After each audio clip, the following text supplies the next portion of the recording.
Etiquette. It's more than knowing which fork to use or how to address an ambassador. It's a silent language we all speak, a currency that buys respect and understanding. In the company of the truly wealthy, you'll find these unspoken rules are not mere suggestions, but rather a way of life. They understand that good manners are not about pretense, but about putting others at ease, a sign of true confidence and breeding. It's not about conforming to stuffy, outdated rituals. It's about navigating social situations with grace and consideration, making those around you feel comfortable and respected. Whether you're at a high society gala or a casual dinner with friends, these principles remain the same. Mastering these subtle codes of conduct can open doors and foster genuine connections. It's about building a reputation as someone who is respectful, considerate, and a pleasure to be around. So, let's delve into the world of etiquette, exploring those common mistakes even the well-intentioned make, and how to avoid them, allowing your true character to shine through. In the intricate dance of social interactions, introductions are the opening steps, setting the tone for the entire exchange. It's an area where many falter, unaware of the subtle cues and expectations at play. One common misstep is the over-eager self-introduction. While it may seem harmless in certain circles, particularly those accustomed to a certain level of formality, it can be perceived as presumptuous. Imagine a grand ballroom buzzing with conversation. Instead of boldly inserting yourself, exercise restraint. Instead of approaching a group and announcing your presence, allow a mutual acquaintance to act as your guide, introducing you at the appropriate time. If you find yourself without a social navigator, patiently await an opportune moment to join the conversation, demonstrating respect for the established dynamic. Remember, introductions are not merely about exchanging names, they are about establishing connections and building rapport. By mastering this delicate art, you demonstrate respect for social hierarchies and showcase your own social intelligence. How we greet one another speaks volumes before any words are exchanged.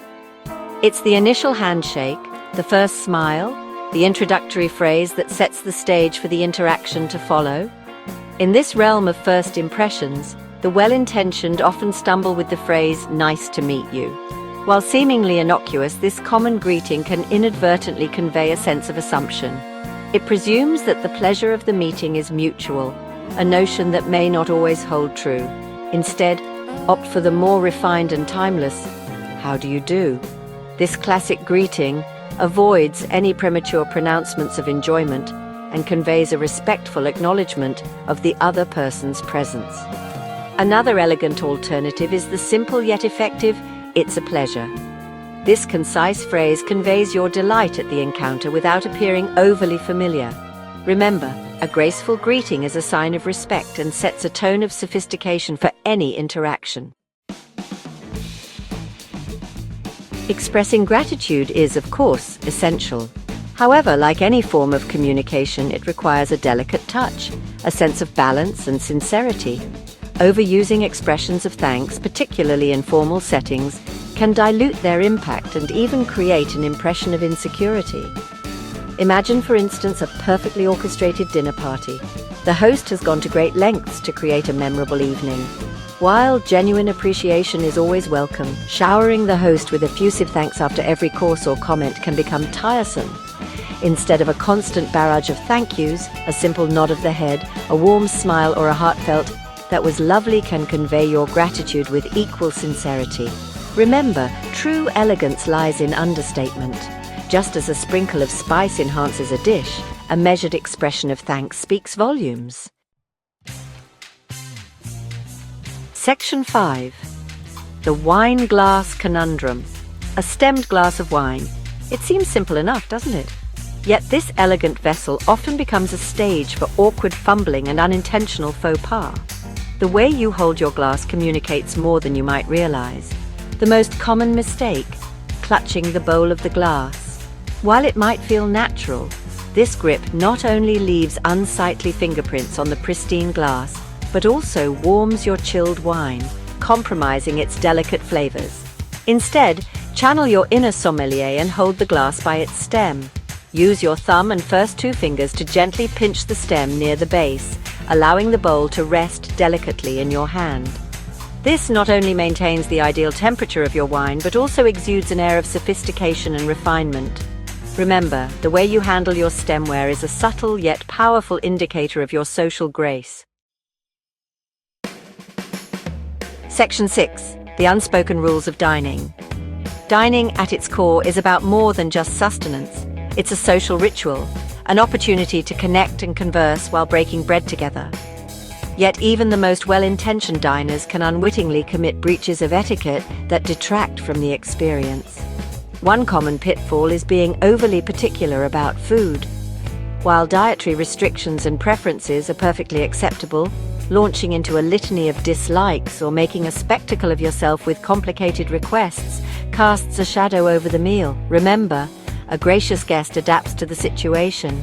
If a dish doesn't appeal to you, simply try a small amount or discreetly move it around your plate. The focus should be on enjoying the company and the ambiance, not dissecting the menu. Similarly, avoid the temptation to text or take calls during a meal. Placing your phone on the table sends a message that you prioritize your digital connections over the present company. Dining etiquette is about being present, engaged, and respectful of those around you. Section 7. Dress for the occasion, not the impression. The way we dress is a powerful form of self-expression. It conveys our personality, our taste, and our understanding of social cues. However, in the quest to make a statement, many fall into the trap of equating expense with elegance. The truly wealthy understand that true style is not about ostentatious displays of wealth. It's about understated elegance, about choosing quality over quantity, and about letting timeless pieces speak for themselves. Instead of flashy logos and ostentatious jewelry, opt for well-tailored garments in luxurious fabrics. A classic little black dress, a crisp white shirt, a perfectly tailored suit. These are the building blocks of a timeless wardrobe. Remember, true elegance whispers, it doesn't shout. Let your clothes complement your presence, not overpower it. Section 8. The Art of Conversation. Conversation is the lifeblood of any social interaction. It's an opportunity to connect, share ideas, and build relationships. However, even the most well-intentioned conversationalists can inadvertently stumble into pitfalls that hinder meaningful dialogue. One common mistake is the urge to over-explain or apologize profusely. While clarity and accountability are important, constantly qualifying your statements or launching into lengthy justifications can make you appear insecure and erode your credibility. Instead, state your needs and perspectives with confidence and brevity. If you make a mistake, offer a sincere apology and move on. Similarly, avoid the temptation to correct others publicly.